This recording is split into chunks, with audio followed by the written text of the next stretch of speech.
Hi children, இப்போ நம்ம exercise 3.4ல second question பார்க்கலாம். Factorize the following expressions. So x squared plus 14x plus 49. இதை வந்து நம்ம என்ன பண்ண சொல்லியிருக்காங்கன்னா இதுக்கு factors வந்து கண்டுபிடிக்க சொல்லியிருக்காங்க. இப்போ நம்மளுக்கு பார்க்கும்போது எப்படி தெரியுது இது x squared, இது 14x, 49 அப்படின்றது 7 squared. ஓகேவா, நம்ம தான் 25 வரைக்கும் நம்ம ஸ்கொயர் நம்பர்ஸ் பார்த்துருக்கோம்ல, அப்போ பார்த்தோன்னே சொல்லிடலாம் இது வந்து 7ஓட ஸ்கொயர்ட் அப்படின்னு. ஸோ இது எப்படி எழுதுறான், x squared plus 14x plus 7 squared அப்படின்னு எழுதிடலாமா. இப்போ உங்களுக்கு எப்படி தெரியுது, இப்போ பாருங்கள் a squared plus 2ab plus b squared அந்த ஃபார்மில் வருதா. ஓகே, ஸோ அப்போ இது எந்த ஃபார்மில் இருக்குது, எந்த எக்ஸ்பிரஷனில் இருக்குது, a squared plus 2ab plus b squared is equal to a plus b the whole squared. இந்த ஃபார்மில் நம்மளுக்கு இப்போ கிடச்சிருச்சு. ஓகேவா, ஓகே. இப்போ வந்து a வந்து எவ்வளோ, a is equal to x, b வந்து 7, தென் இது a ஸ்கொயர் 2ab, இது வந்து b ஸ்கொயர். இப்போ b வந்து 7, a வந்து x. ஓகே, இப்போ நம்ம இந்த ஃபார்மில் இப்போ எழுதலாம். ஸோ என்ன வரும், X square plus 2 into a வந்து எவ்வளோ x, b வந்து 7 ப்ளஸ் b வந்து 7 ஸ்கொயர்ட். ஓகேவா, ஸோ ஈக்குவல் டு இது என்னது, a plus b the whole ஸ்கொயர்னா x plus 7 the whole square. இங்கே 2 இன்ட்டு 7 எவ்வளோ 14x வந்துடுச்சா, என்ன நோட எழுதிக்கோங்க. ஸோ எக்ஸ் ஸ்கொயர் ப்ளஸ் இது பண்ணால் நம்மளுக்கு என்ன வரும், 14x plus 7 squared is equal to X plus 7 the whole squared. So நம்மளுக்கு என்ன கேட்டிருக்காங்க, ஃபேக்டர்ஸ் தான் கேட்டிருக்காங்க. ஸோ இது வந்து x plus 7 the whole square அப்படின்றது தான் இதோட factors. Next one, y squared minus 10y plus 25. So இதுவும் அதே சேம் மெத்தட் தான். நம்மளுக்கு என்ன கொடுத்துருக்காங்க, அந்த 25 நம்மளுக்கு என்ன தெரியும், 5 ஸ்கொயர்டு தெரியுமா. So y squared minus 10y plus இது 5 ஸ்கொயர்ட் அப்படி எழுதிடலாம்.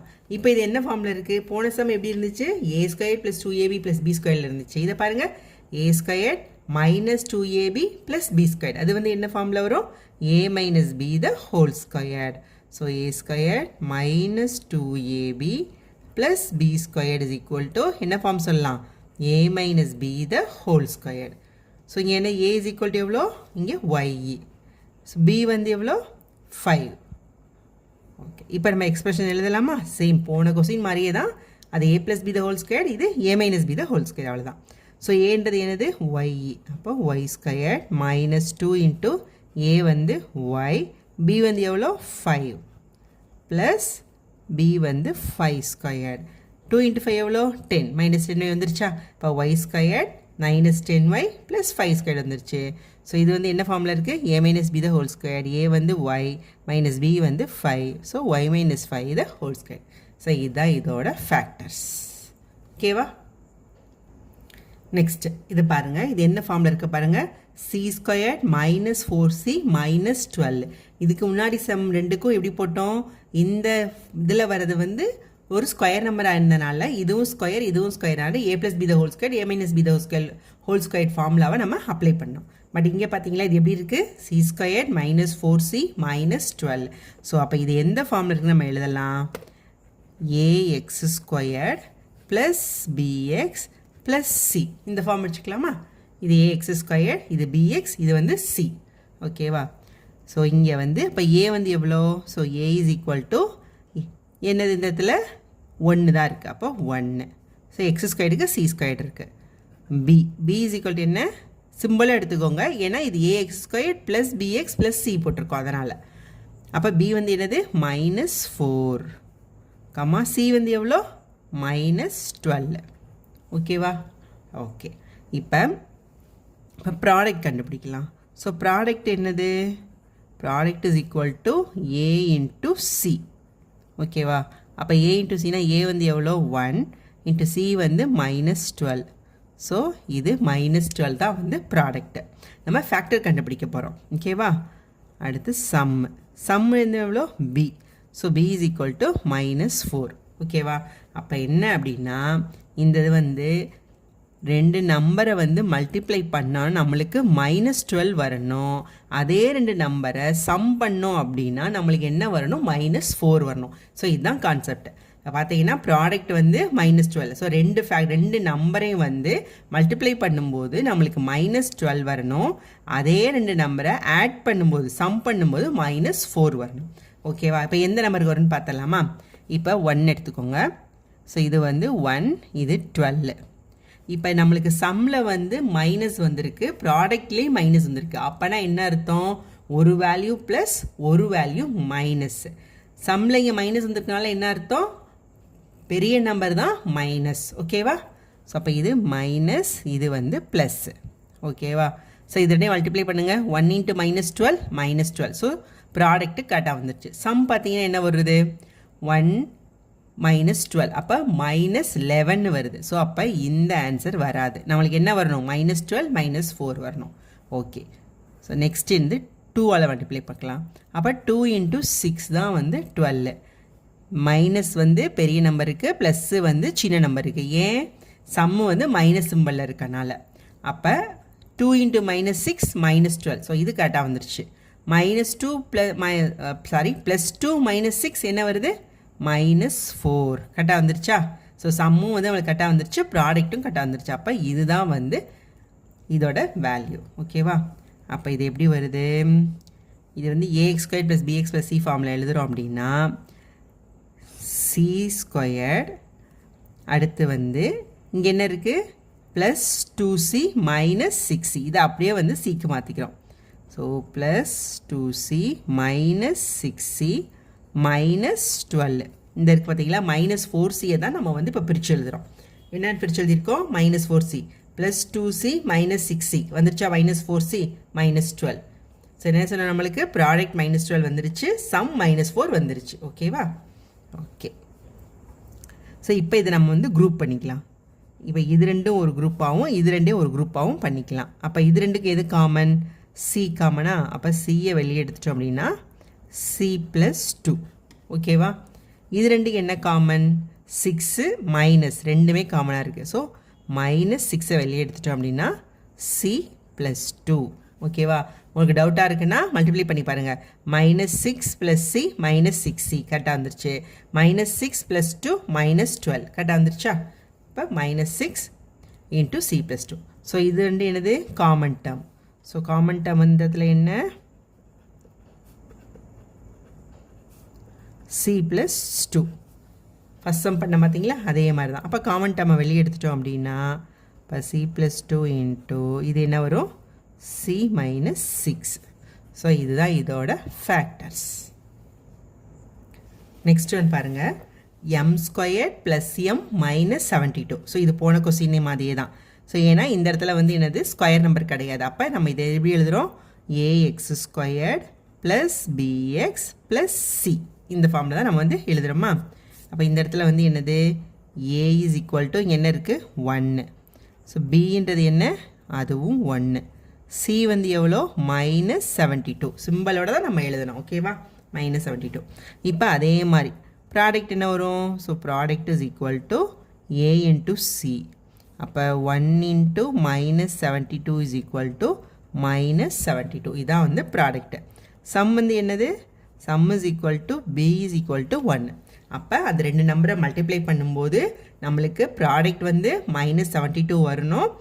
ஆட் பண்ணோம் அப்படின்னா அதோட சம் வந்து 1 வரணும். இப்போ 72 போட்டு பார்க்கலாமா? சிம்பிளோட போடுங்க. இது என்ன? 72 -72.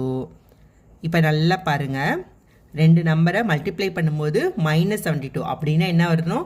ஒரு நம்பர் ப்ளஸ் இன்னொரு நம்பர் மைனஸ். அப்போ ஒரு ப்ளஸ் இருக்குது, ஒரு மைனஸ் இருக்குது.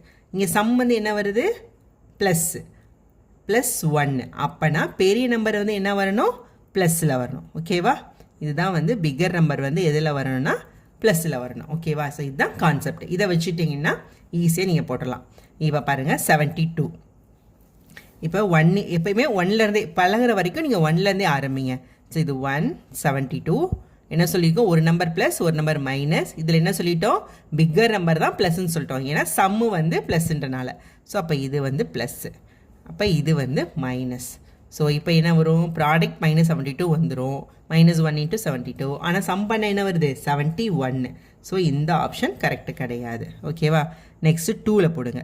2 அப்போ இது வந்து என்ன வரும்? 36 பிகர் நம்பர் வந்து ப்ளஸ்ஸு, சின்ன நம்பர் வந்து மைனஸ். ஸோ இப்படி 1 2 இப்படி எழுதி போனீங்கனாலே உங்களுக்கு ரொம்ப ஈஸியாக புரியுது. இங்கே 1 2 இங்கிட்டு இந்த பக்கம் பிகர் நம்பர். ஓகேவா? இப்போ -72 வந்துடுச்சு. இப்போ இது சம் பண்ணால் என்ன வரும்? +34.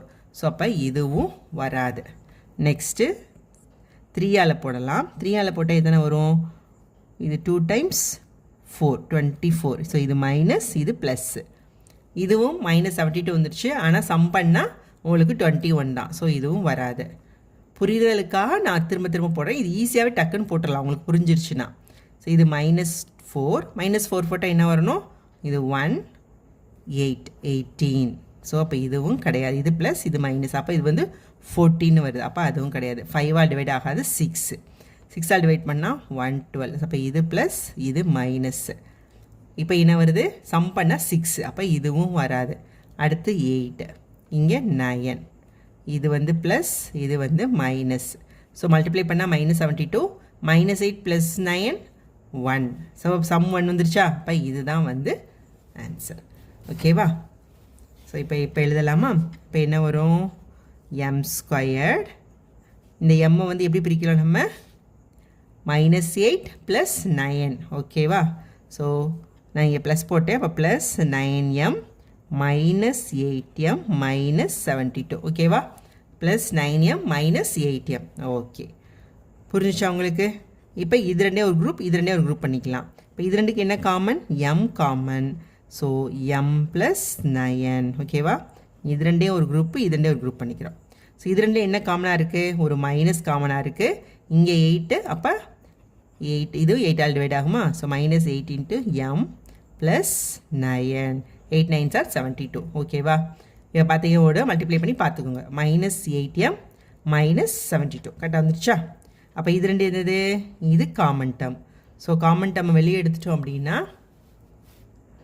So m + 9 × m -8. ஸோ இதுதான் இதோட ஃபேக்டர்ஸ். ஓகேவா? ஸோ இது வந்து ஒன்றுலேருந்து புரியறதுக்காக 1லேருந்து போட்டு பாருங்கள். நல்லா தெரிஞ்சதுக்கப்புறம் நம்மளுக்கே புரிஞ்சிடும். 8 9s are 72 வரும். இதுக்குரிய சம் வந்து 1 அப்படின்னு சொல்லி. Next one 4x² - 8x + 3. ஓகேவா? ஸோ இதுவும் அதே மாதிரி தான். இது என்ன ஃபார்மில் இருக்குது? ax² + bx + c. இந்த ஃபார்மில் இருக்கா? ஓகே. இப்போ a = என்ன? 4. ஓகேவா? b = -8. சிம்பிளோடு எழுதணும். c = 3.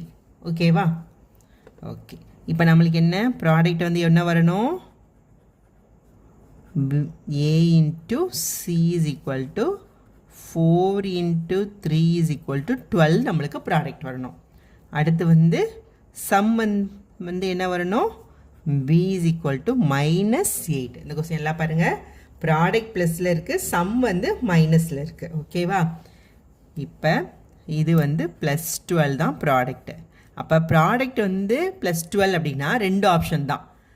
ஒன்று ரெண்டுமே ++ஆக இருக்கணும், இல்லாட்டி ரெண்டுமே -−ஆக இருக்கணும். அப்படி இருந்தால் தான் ப்ராடக்ட் வந்து உங்களுக்கு என்ன வரும்? ப்ளஸில் வந்து வரும். ஆனால் இங்கே என்ன கொடுத்துருக்காங்க? சம்மு வந்து மைனஸில் இருக்குது. அப்படின்னா என்ன வரணும்? கீழே இருக்க ரெண்டுமே வந்து மைனஸில் வரணும். ஏன்னா இது இப்போ உங்களுக்கு ரெண்டே ஆப்ஷன் தான். ஒன்று ++ல் இருக்கணும், இல்லாட்டி -−ல் இருக்கணும். ஏன்னா இங்கே வந்து ப்ராடக்ட் ப்ளஸ் அப்படின்றனால ஒரு ப்ளஸ் ஒரு மைனஸ்னால் இது கண்டிப்பாக என்ன வரும்? ப்ராடக்ட்டு மைனஸ் அப்படின்னு வந்துருமா? அப்போ இது வந்து ப்ளஸ்ஸாக இருக்கணும், இல்லாட்டி மைனஸாக இருக்கணும். ஆனால் சம் பார்த்தீங்கன்னா மைனஸில் இருக்குது. அப்போ கீழே இருக்க ரெண்டுமே என்னவாக இருக்கணும்? ரெண்டையும் சம் பண்ணால் அது வந்து மைனஸில் தான் வரணும். ஓகேவா? சேம் அதே மாதிரி பாருங்கள். 1ஆல், ஸோ 12ஆல். இப்போ வந்து சம் மைனஸ்னால இப்போ ரெண்டு பக்கமே மைனஸ் தான். ரெண்டு பக்கம் ஒரே சிம்பிள் தான் இருக்கணும். நல்ல ஈஸியாக ஞாபகம் வச்சுக்கோங்க. மல்டிப்ளை பண்ணும்போது இந்த இடத்துல வந்து ப்ளஸ்ன்னு இருந்துச்சுன்னா ரெண்டு ஆப்ஷன், ஒன்று ப்ளஸ் ரெண்டுமே ப்ளஸ் இல்லாட்டி ரெண்டுமே மைனஸ். இங்கே மைனஸ் அப்படின்ட்டு இருந்துச்சுன்னா கண்டிப்பாக ஒன்று ப்ளஸ் ஒன்று மைனஸ். எது ப்ளஸ் எது மைனஸ்ன்றது இந்த சம்மை பொறுத்து தான். சம்மு வந்து ப்ளஸில் வந்துச்சு அப்படின்னு சொல்லி சொன்னால் பெரிய நம்பர் ப்ளஸ்ஸு, சம்மு மைனஸில் வந்துச்சுன்னா பெரிய நம்பர் மைனஸ். இதை தான் முன்னாடி ரெண்டு சம்மில் நம்ம போட்டிருப்போம். ஓகேவா? இப்போ பாருங்கள். அப்போ இது ரெண்டையும் சம் பண்ணால் நம்மளுக்கு என்ன வரும்? -13 வரும். ஸோ அப்போ இது கிடையாது. செகண்ட் வந்து 2ஆல் மல்டிப்ளை பண்ணலாம். ஸோ 2ஆல் மல்டிப்ளை பண்ணும்போது இது 6. இப்போ இதுவும் மைனஸ், இதுவும் மைனஸ்ஸு. அப்போ இது ரெண்டையும் சம் பண்ணும்போது நம்மளுக்கு என்ன வருது -8 வந்துருச்சா. -2 × -6 + 12 -2 + -6 -8. அப்போ இதுதான் நம்மளுக்கு ஆன்சர். ஓகே, அப்போ இது எப்படி எழுதலாம்? 4x² -8x தான் எப்படி எழுதியிருக்கோம்? -2x -6x + 3. நம்ம இதுதான் வந்து பிரிச்சுருக்கோம். ஓகேவா? ஓகே, ஸோ இப்போ இது ரெண்டையும் ஒரு குரூப், இது ரெண்டையும் ஒரு குரூப் பண்ணிக்கலாமா?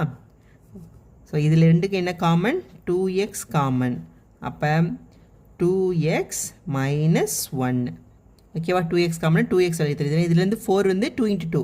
ஸோ ஒரு 2 வெளியே எடுத்துட்டோம், ஒரு 2 இங்கே இருக்குது. x² ஒரு x வெளியே எடுத்துட்டோம், ஒரு x இங்கே இருக்குது. ஓகே, இப்போ இது ரெண்டில் எது காமனாக இருக்குது? 3 மட்டும்தான் காமனாக இருக்குது. ஓகேவா? இப்போ 3 எடுக்கணும்னு வச்சுக்கோங்களேன். சரி, 3யவே எடுத்துடலாம்.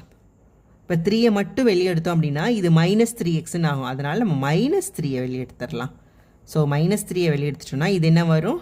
2x - 1. ஓகேவா? இப்போ மல்டிப்ளை பண்ணி பாருங்கள். -3 × 2x - 6x -3 × -1 + 3. கரெக்டாக வந்துருச்சா? ஓகே, ஸோ இப்போ இது ரெண்டில் எது காமன்? இது ரெண்டும் காமன். ஸோ 2x - 1 வந்து காமன். இப்போ பேலன்ஸ் என்ன இருக்குது? 2x - 3. ஸோ இதுதான் இதோட ஃபேக்டர். இப்போ இந்த இடத்துல உங்களுக்கு புரியலைன்னா நான் மறுபடியும் இந்த இடத்துல போடுறேன். இங்கே பாருங்கள், 4x² -2x - 6x + 3. இப்போ இது ரெண்டே ஒரு குரூப் பண்ணிக்கிறோம், இது ரெண்டே ஒரு குரூப் பண்ணிக்கிறோம். இது 2xஐ வந்து வெளியே எடுத்துட்டேன் அப்படின்னா இது 2x - 1. ஓகேவா? இப்போ நான் அதில் 3யை மட்டும் வெளியே எடுக்கிறேன் வச்சுக்கோங்க. அப்போ +3யை மட்டும் நான் வெளியே எடுக்கிறேன்னு வச்சுக்கோங்க. 3 எடுத்தால் இப்போ இங்கே என்ன வரும்? -2x. இது +1ன்னு வரும். ஓகேவா?